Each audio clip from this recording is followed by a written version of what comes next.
starting. Let's see. Are we live? Let me see.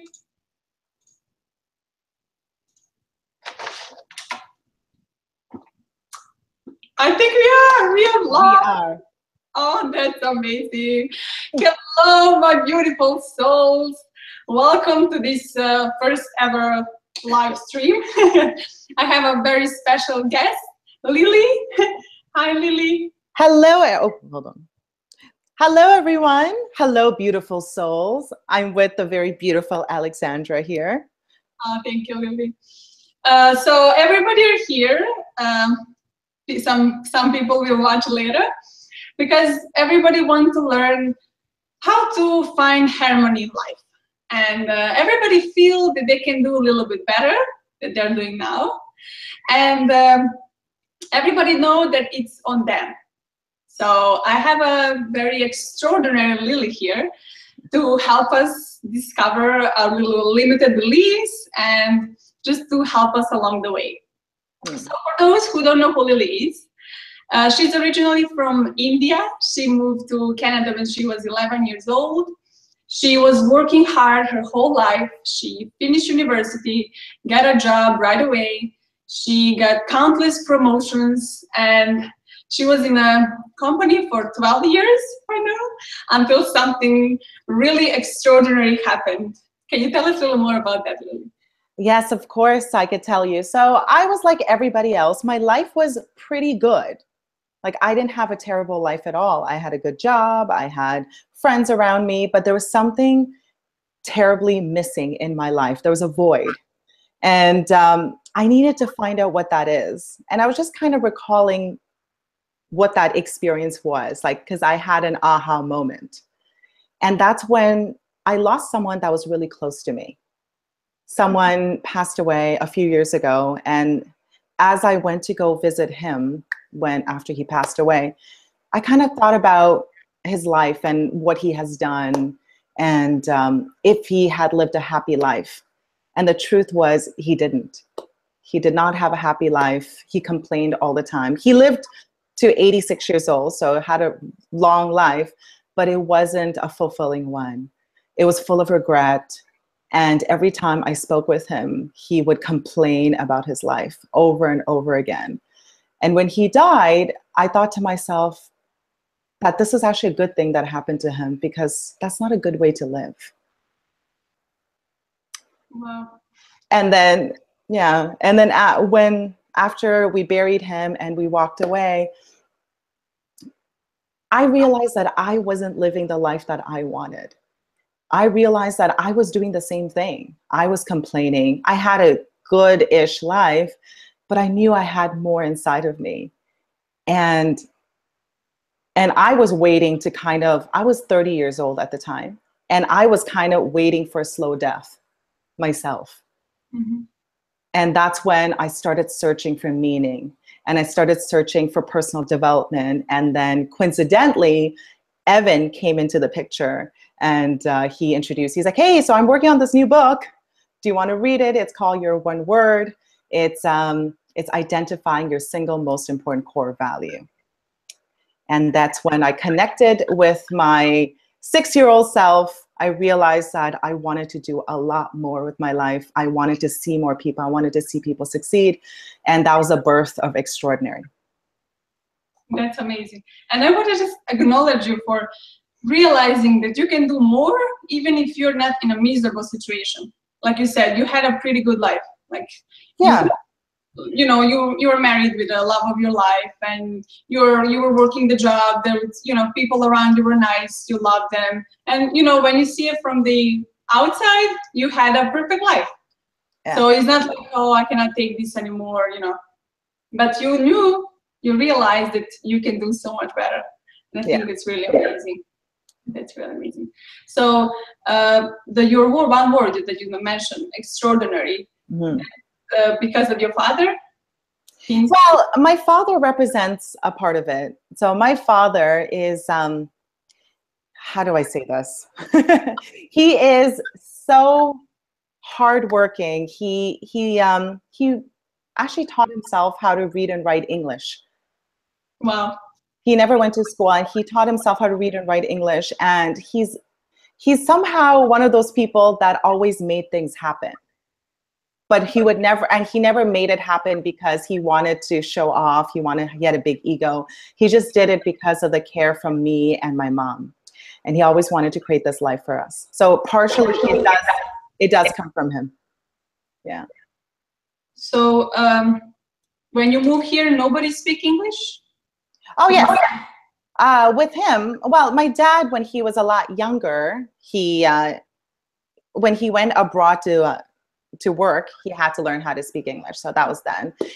This was later on. When we moved here, we were already, I spoke a little bit of English, not too much though, when I moved to Canada as well.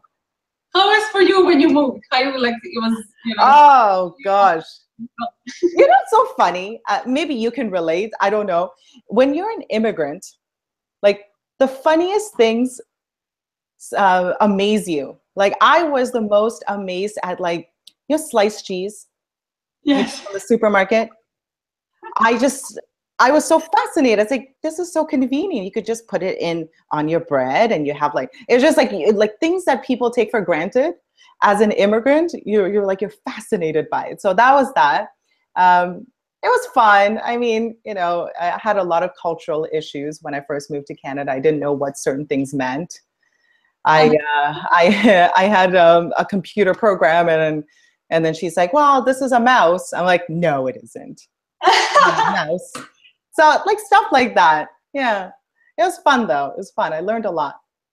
That was good. Did you have any like hard moments that like maybe shift you or change you in some way when you moved something? Yeah. So when I moved here when I was 11, and I thought my life would be different when I moved here. I used to watch Hollywood movies, and I thought that that's how my life would be. I would be like the pretty girl in the movies. The truth was, I wasn't. You know, I was different because I was from a different country. I didn't speak English all that well, and I felt that could be my projection of how kids were looking at me. It might not be how they were. I just never felt accepted. I felt like I was different. I felt like I was just a little bit different in everything that I did. My clothes were a little bit weird. I spoke a little bit weird, and I wasn't accepted for it.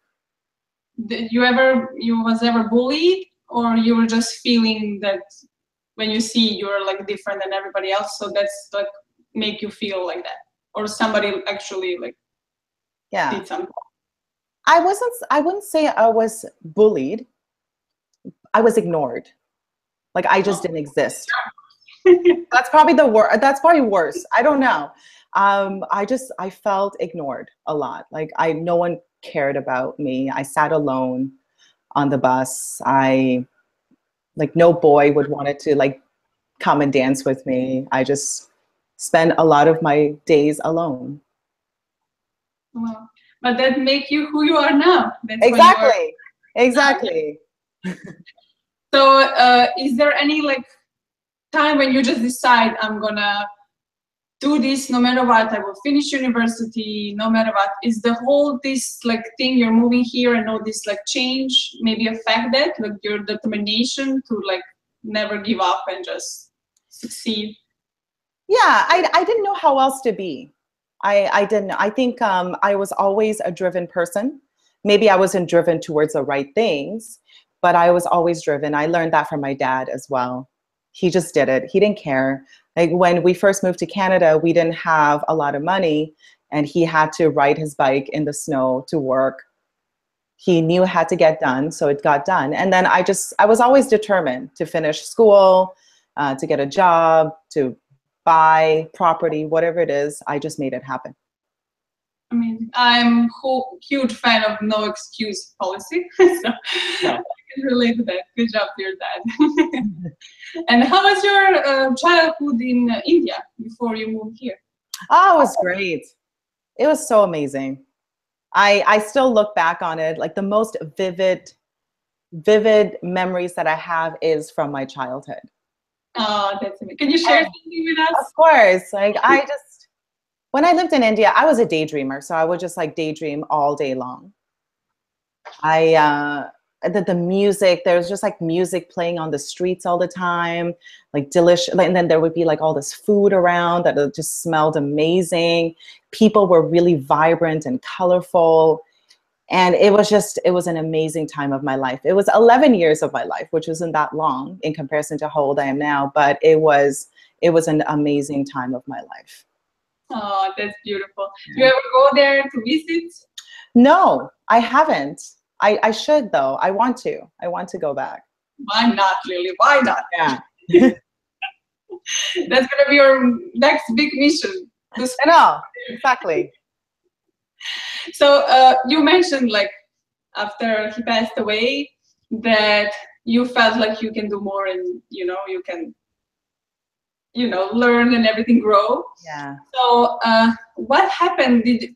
Was any specific moment when you realized that you want to be a public speaker, or what happened? Like how you come to that realization? Oh, that's a good point, because you want to be a public speaker too, so we could talk about that as well. It's an interesting question. People ask me a lot about why I want to be a public speaker. It's kind of it's a strange goal. It's a scary goal to a lot of people because a lot of people are afraid of speaking in public.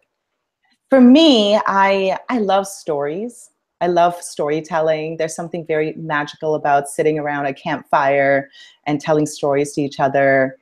And I also love everyone. Like I'm deeply moved by our humanity. Like just us connecting is such an amazing experience for me. So I find that public speaking is a combination of the two. I could still tell stories, but at the same time, I could do it in front of a lot of people and we could all connect as a complete community. So that's yeah. And then, so what about you? Your public speaking journey is starting too. Yes, I'm the same like you. I realized actually in my meditation that this is what I want to do. I want to go and help people, inspire them, help them find their dreams, and just guide them and lead them towards happier life. Because change one person, that one person, if he changed somebody else, and make somebody else's life happier, it's just, like ripple effect, and then the whole world is a better place. I know, it's so true. I was watching one of your videos about the brownies that you brought to your neighbor. And it's so simple. It's such a simple thing. And it kind of made me think, because I have 2 sets of neighbors too. I was like, maybe I should bring over something nice. So that causes a ripple effect. Now I want to go do something, and then maybe they will want to do something. So that's amazing. Yes, and it's always the little things like, I love you, can I help you? Just little like guests, like acts of kindness. So I think that's the very, very important. And so it's very obvious, right, that if you do little things, it can change your life and everybody else's life. And on the other side, not many people doing that. Why do you think that is? Why do I think that is? Yes. I think sometimes it's just not awareness. Like people just don't think about it. Like until you mention it, people don't do it. And I think a lot of people are just kind of focused on the immediate. Like everyone's reacting. Like everyone's reacting to what's happening. You have deadlines.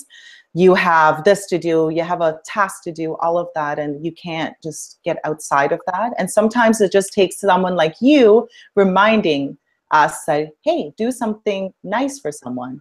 I think most people are nice and generous and they care a lot. It takes some reminding sometimes. Oh yeah, I believe that. That's why I say like beautiful souls, because I really believe that everybody are born beautiful. When you see a little baby, like, he doesn't mean anything bad, right? Just, along the way, the culture or the parents or the environment, life happened, and that's what we need to like understand, when you see somebody. Absolutely, absolutely. So that's good. I actually wanted to talk to you about the fears. Do you have fear? You like, I know like fear of the public speaking, but some like deeper fear. For example, I am afraid of I don't want to say water, but diving. I'm scared of diving. I don't know. Diving. Diving, yes. And then I don't know if that limit me in some way. and I'm like trying to get like every once in a while, like a little deeper in the water, a little like longer underneath the water, you know. Yes. So, but I'm still fighting with that. Do you have any fears like that? I have so many. I have a lot of fears. But a lot of them, but I find that a lot of them don't hold me back. Like I have a fear of heights, but I don't feel like it does, like, I don't need to overcome it because I don't feel like it's holding me back in life, kind of thing. But I do have a fear of water as well. Really? Oh, Yes, I do. I have a debilitating fear of water. And that I find that it is holding me back. Because my husband, he loves to swim. And when we go on vacation, I don't swim with him. And then he's kind of swimming around me. So yeah, I do. And it's like, it's completely irrational fear of water too. It's, I could be in like, I just can't put my head under the water ever. I understand. I could float, but I cannot, I don't know what, I feel like I'm going to die, but I'm obviously not. I'm not going to die. Like I'm in like 2 feet of water. Like why? Exactly. And when you say like fear of like why you're afraid, what can happen? Like you said, you can die, but you know you're not gonna die, but still you're feeling uncomfortable and afraid. I don't know, it's weird. It's a complete like irrational fear. And it came from when I was a kid, I almost drowned in the ocean. But since then, nothing has ever happened to me. And my parents thought I knew how to swim. I'm like, no, I don't know how to swim. They thought I did because they both great swimmers. They swam all their lives. And I just don't know how. It's the weirdest thing. So Lily, when we finally meet in person, we're going to go and jump in the water together. I know, we'll go in the bathtub and just put our heads down. Yeah, that's the first step, bathtub. So is it the same thing with you? Is the bathtub, like, I'm sorry, not the bathtub, like you can't put your head underwater? I can for like a little bit, not for too long. Okay. All right. And I get like nervous and like, for example, like you said, when we live next to the ocean, so like I'm over there like almost every day. Yeah. So my husband, he's also like swimming. He can be like for hours in the water. And when he started like getting closer, and we are like in a little deeper water, I get very nervous. I was like, oh, no. And he's like, I would never do anything. Like, would never put your down under the water or anything. But I said, like, oh, it's okay. Just stay there. I know. It's me too. I have the same thing. I always think that someone's going to like pull me into the water. No one's going to. I don't know. And then I'm hearing here like all the time the sharks are swimming closer to the shore. So there is like no way that I will go deeper. Maybe in a bathtub. That's there you go. I know. It's true. That's gonna be our stuff. Let me go back to subject. I wanted to like not represent you, but I want people to get to know you because a lot of people know you from Evan's channel. Yes. And you are not just that. You're not like. Oh, thank you. And even like you get this huge and really amazing opportunity, but then you need to put the work into it. You know, you need to film. You need to think what you're gonna say. You need to, even if somebody say, okay, you're gonna have a speech right there, you need to go and say what you have to say in front of all these people. Yeah. So that's really amazing, and I really respect you for that. You're really doing a great job. Thank you. So after you like accepted and you start this with Evan, what was the most like difficult thing for you? Most difficult thing? Yeah. I don't. Everything was so easy. There's no difficult. No. Oh yes, of course. What is the most difficult thing? I don't know. I think there's just so many things that I had to do that was really uncomfortable for me. Number one, doing the series Unlocking Lily was uncomfortable. It was before that came along, I never went in, like I would never share that much of my life with anybody, like to the public. That's first thing. And when I joined Evan's team, I started doing a lot of one-on-one coaching as well. And that was uncomfortable because I've always worried that I can't help someone and That you add can. value. I can't. Yes. I always worry. I'm like, oh gosh, what else? I'm always worried that I'm not providing enough value for people. So look, for example, in your coaching, if somebody asks you for advice that you're not gonna know what to say, like you're not like Yes. Mhm. Like not know what to say, as well as like, I don't know, what was the other thing? Or give them enough. Like I always feel like I'm not giving enough, even though I get lots of very grateful emails saying that I've done a lot of things to help them. I just feel like I need to give more. And I don't think that's something that will ever go away for me. I think I will always be like that. It's just finding the balance. And that's the biggest challenge with everything that I do. Like I need to give more, keep giving more. You think it's connected with your childhood when you were? Probably, I would say. Yeah, I mean, seeing my dad work as hard as he did, I've always felt that I could always work harder and I don't know when to stop. You just got to keep going. And even my dad, now when I talk to him, he says, you're working a lot. You might want to relax. I'm like, no, I need to work harder. Like I have surpassed him in the amount that I work, but I still don't feel like it. So it's constantly trying to juggle that for me. That's the hardest thing. Good, good. And tell me about salsa. How you start? Like you fell in love with salsa. How did that happen? Oh, so funny. So I started dancing salsa about 11 years ago, almost 11 years now. And I started off because I was very introverted and I wanted to so I was very introverted and I felt like it was going to hold me back in having opportunities, like to connect with people. I didn't have a boyfriend at the time. So I'm like, maybe this is how I meet people. I don't know. And I had like these weird thoughts. I'm like, maybe I should go to the bar and hang out there. I'm like, that wasn't my scene.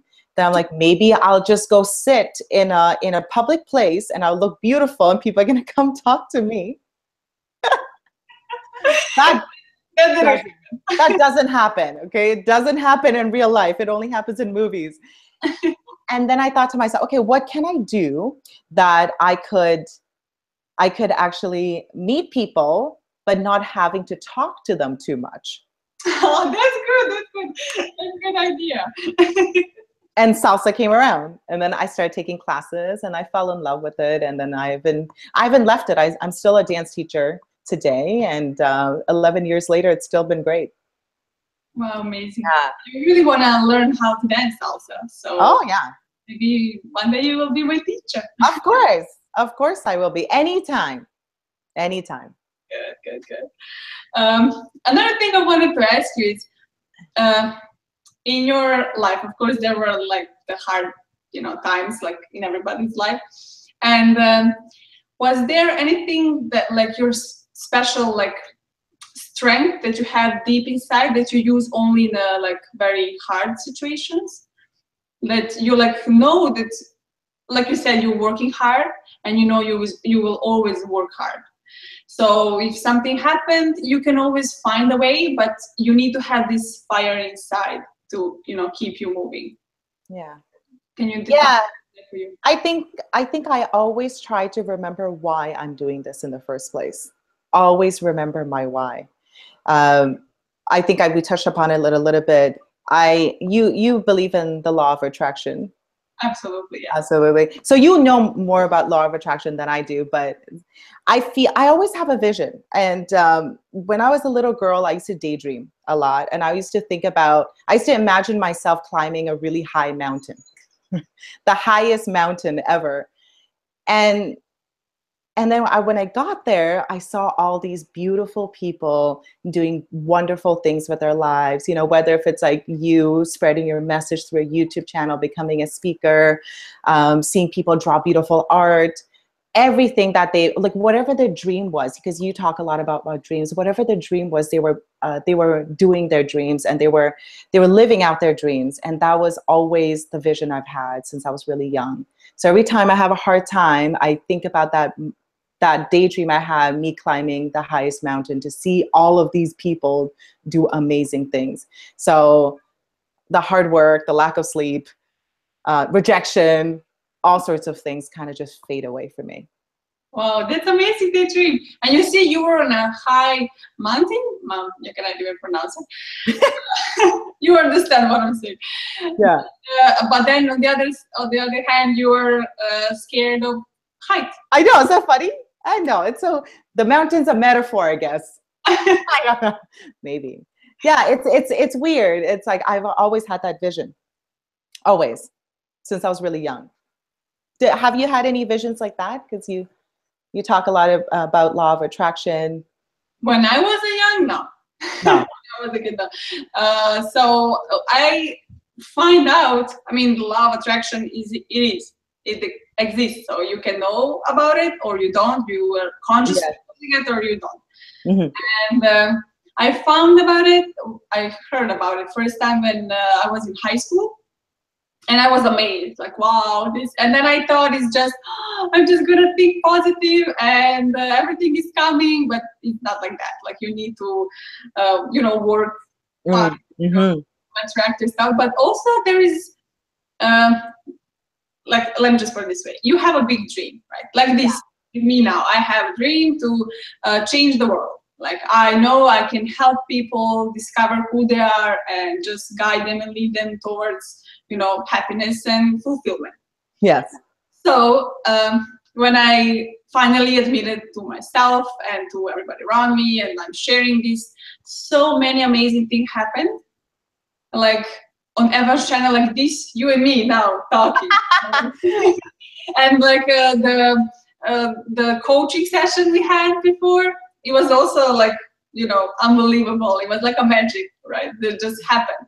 And then you told me yesterday that Evan accepted me to interview him on my channel.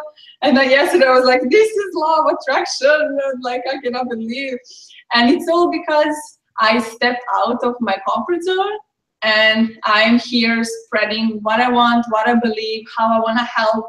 And everything is, attracting to you. Everything is falling into place. Yes. Yes.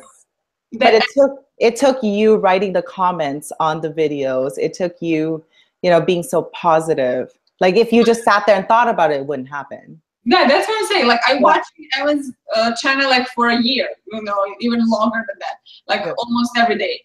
And nothing happened. Why? Because no one knows that I'm watching and I'm thinking, So only if I post a comment, only if I share my thought, if I like support him and I, support the people, Believe Nation and people who are also writing a comment, something can happen. Yeah, So, exactly. I love to film my journey. And so people can see, that you're starting from nothing and you don't know what you're doing, and then you're learning and things happen. Yeah.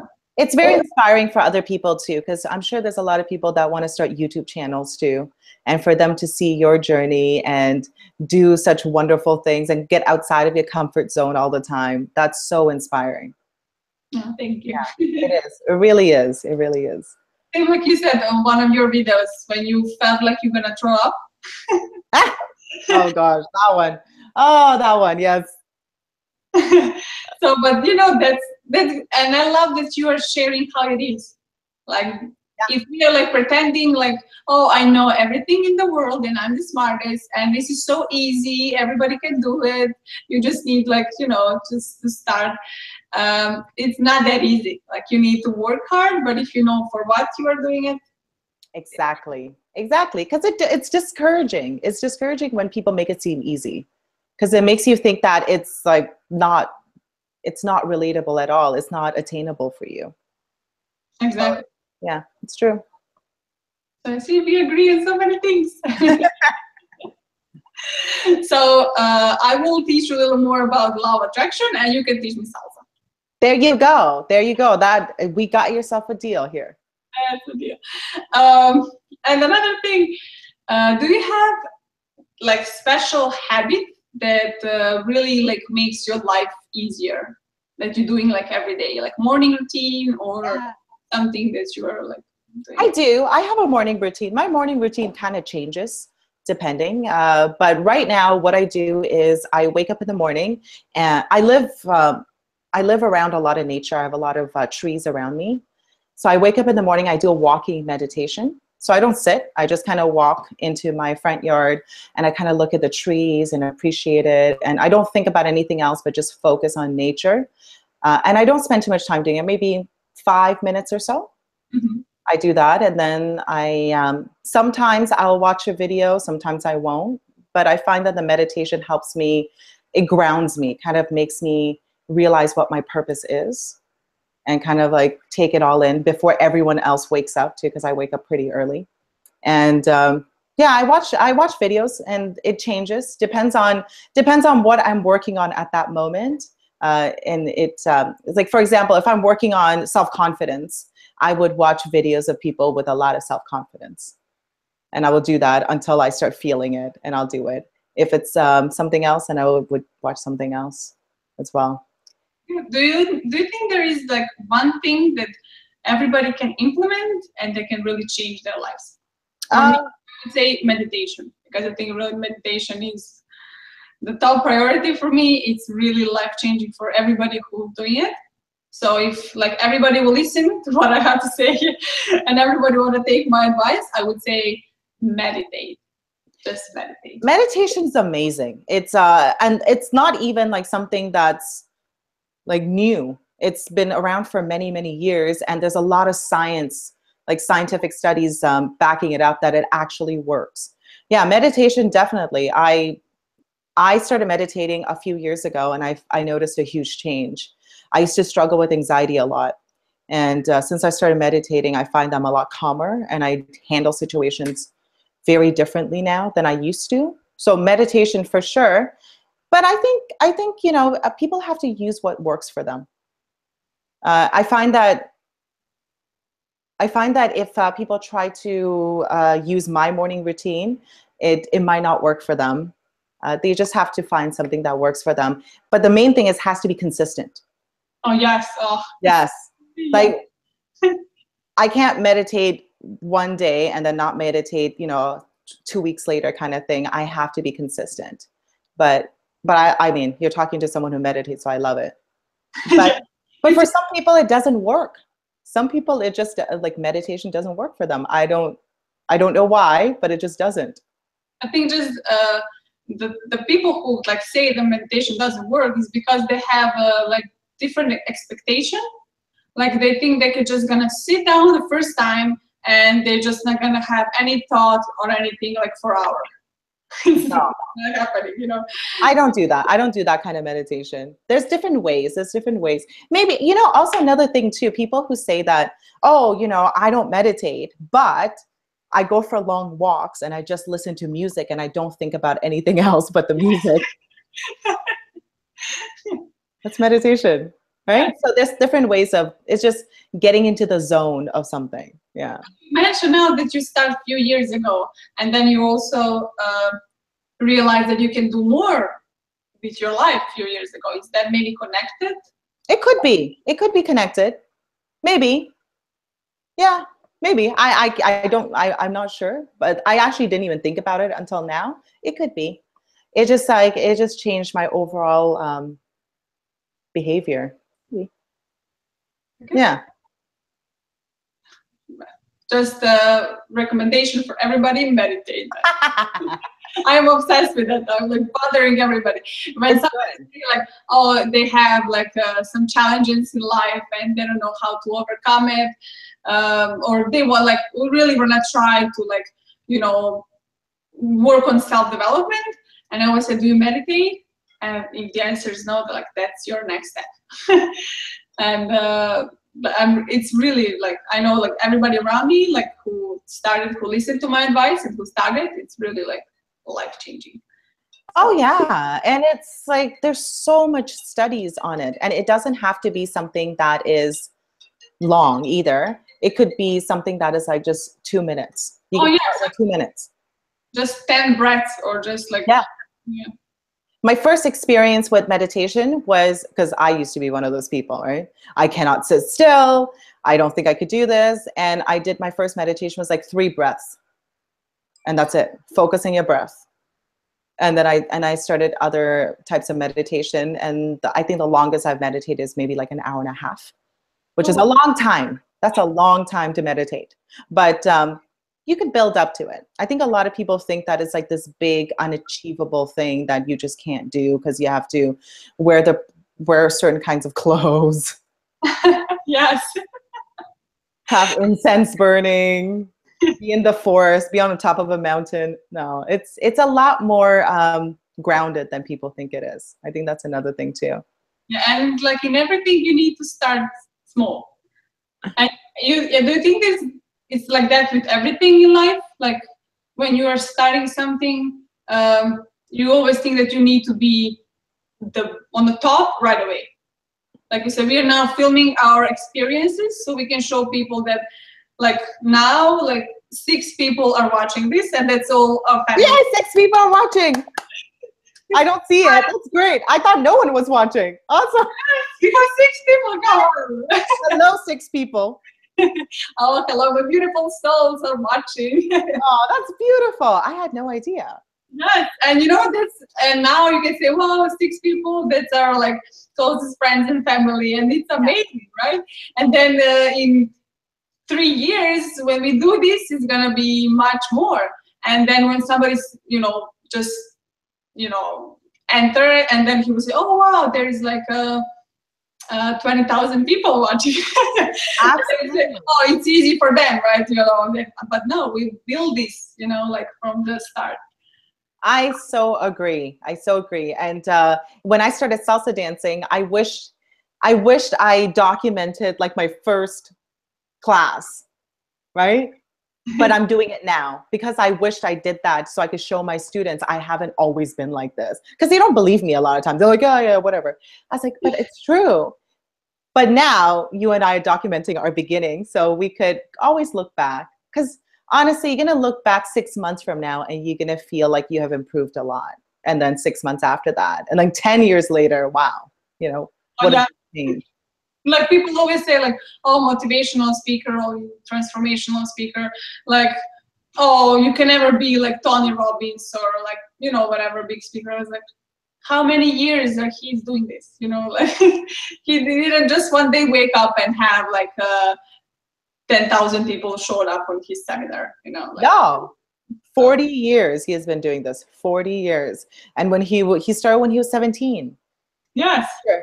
Like, I'm sure he wasn't the way he's always been. For Evan, for example, when he did his first speech, there were 3 people. That's 3 people at the YMCA. That was his life. Now he gets paid, thousands of dollars to go and speak in front of all these people. But he started off with 3 people. And I think people forget that a lot. Because they see Evan now, they don't remember where he was before. Yeah. And the same thing, like, for example, he wrote a book. And there is so many like good books and people shared their like experiences in their life and they like share that it's not that they're like born into this, they work hard and people still like don't believe in it, don't wanna like do it, don't wanna start it. And that's why we're here to change that. Exactly. And I think I want to kind of go back on that too. I think when people do that, when people say, oh, well, Alexandra is just so talented, must be so easy for her because she's just, beautiful and everything is just easy for her and it's not easy for me. It kind of gives them the excuse not to do something. Oh, yes, totally. It's a total excuse for them to say that it's easy for you and it's just everything is natural for you. Things just fall into your life for no apparent reason. It's an excuse. And it's a limiting belief on their behalf.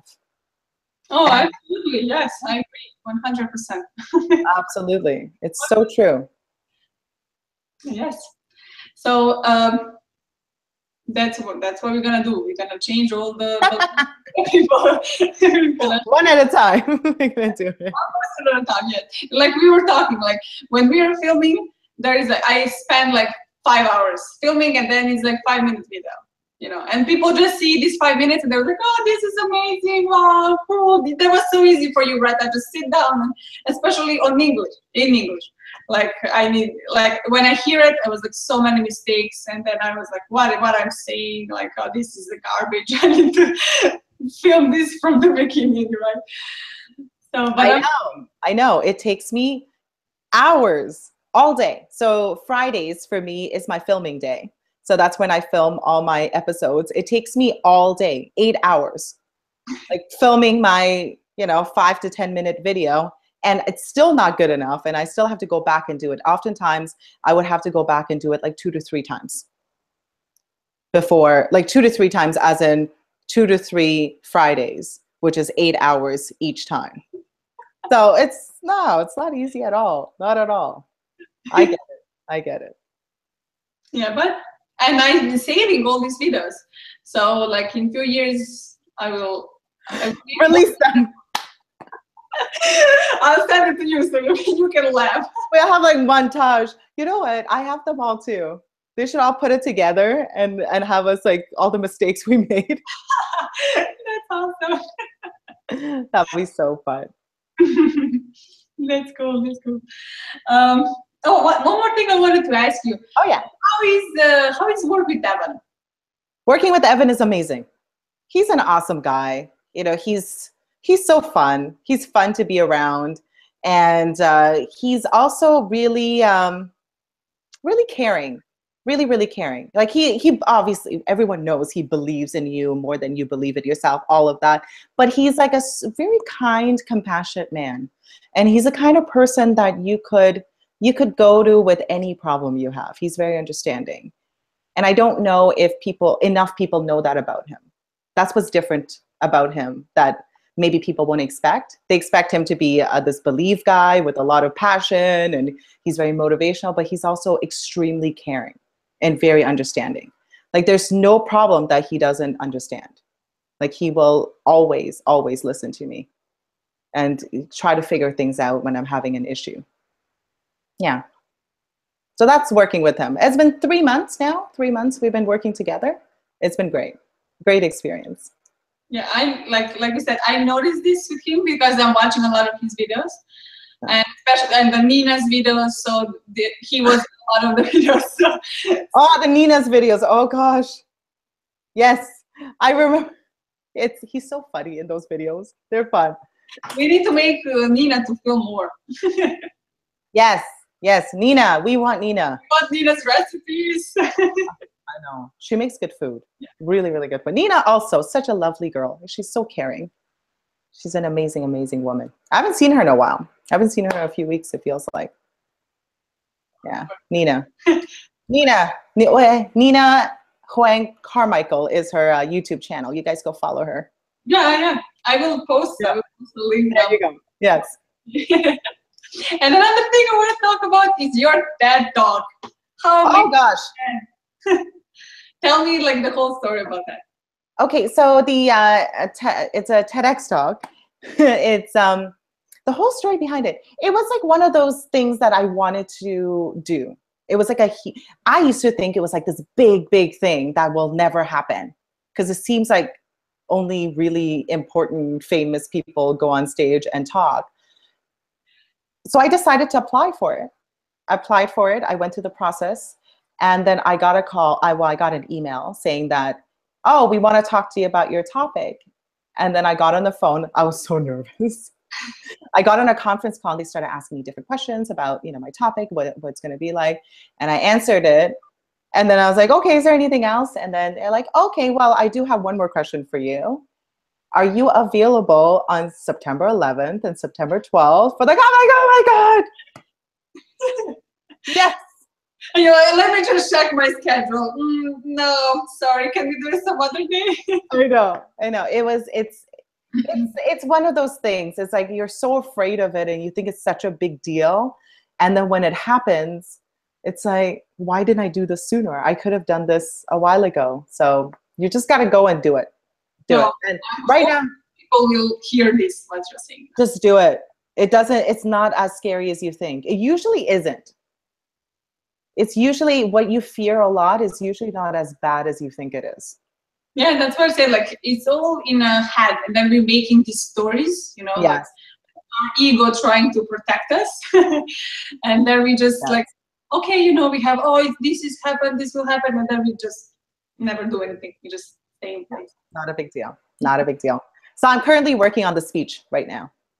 And how is on my 20 It's good. It's going well. It's going well. Like multiple drafts. And I have 2 months. So I should be done by this month. And then next month is just practice. Just keep practicing hundreds of times before I go on stage. Millions of times. And you too. You're going to be applying soon too, I heard. Yes. Apologies. I have like a story, what I want to talk about, what my speech will be about. So I'm just like putting everything together in like I said, you need to send when you're applying, you need to be like, you know, short, and you need to like really say all that you want to say, and just in, you know, little small paragraph. I cannot like write the essay and like, you know, this is what I want to talk about. So I'm trying to put all this together. And then finally I will get a call. And then I will explain. Yeah. You will. You just have to apply. You have to apply to get the call. So you have to do it. Exactly. Mm-hmm. That's the first step. We have some comments here. Come on. Gosh. So my husband, he's in school now. So he said hello from the classroom. Oh, hello. What's his name? Daniel. Hello, Daniel. And then Jordan, he said, oh my God, I'm jealous. Alex is amazing. Lily, you're doing a great job. And everybody's saying you're so cool. And Amela, she's from Serbia. Hi, Amela. Oh, hello, Amela. Oh, so this is cool. I really thought that nobody will watch this. But we see, you know, we have people watching. That's amazing. Amazing. And this is your first one. It's going to get so much better. So much better. Oh, you did few already. How you feel now? Like, was you nervous when we started, or? Yeah, of course. Always nervous. Always. I was nervous for an hour before coming along. I was like, why is it? And then my email was delayed, but yeah, always. Were you nervous? I was nervous, but then I trying to consciously use my words. So I'm trying to use the word excited, because it's the same feeling you have when you're nervous and when you're excited. Yes. That is so I always want to say, like, I'm not nervous, I'm excited. And then I saying aloud this to myself, and then I, you know, like, cannot wait for that to happen. That's so funny. I use the same technique. I am not excited. I'm not nervous. I'm excited. It's the same thing. You feel uncomfortable. You want to throw up. It's all the same. Yeah, like flies in the stomach and everything. I like it though. I enjoy it. I don't know what I would do if I didn't have those feelings. If I didn't have those feelings, I wouldn't care, I don't think. That's what I want to say. This means it's not important to you if you don't have, like, if you're just like, well, whatever, I will let you do this. Yeah. So. Sure. Oh, that's cool. Okay, I'm gonna, there is my younger sister. She's nice. Yeah. What's her name? Jana. Rana? Jana. Hello, Jana. Hello. Does she live in the States, or she lives in Serbia? In Serbia, yeah. Everybody's here.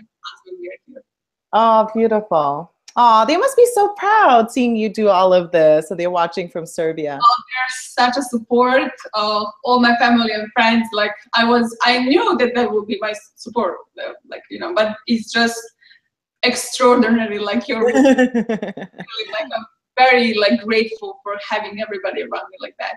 It's really a big help. Yeah, amazing. All right, who's going to be your next interview?